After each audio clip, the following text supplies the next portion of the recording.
Hello everyone, সবাই কেমন আছো? আশা করি সবাই ভালো আছো। আমরা খুব ভালো আছি। আর আজকে দেখো ও ঠাকুমা গেছে ঘুরতে বৃন্দাবন। তো নাতির সাথে ভিডিও কলে কথা বলছে। নাতি খুব খুব খুব খুশি।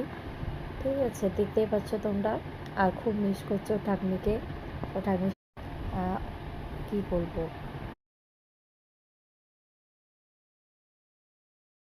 কথা বলাচ্ছি।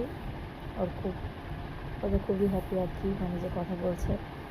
তো যাই হোক, আমি ভালো একবার ভিডিও কলে কথা বলে দিই, তাহলে ভালো লাগবে। নয়তো মানে প্রচণ্ড মন খারাপ করছিল, দুষ্টু করছিল, ঠাকুমি ঠাকুমি করে কান্না করছিল। যাই হোক, তো তাই ও ঠাকুমিকে ডাকছে, আসো আসো করছে, দেখো তোমরা দেখতে পাচ্ছ।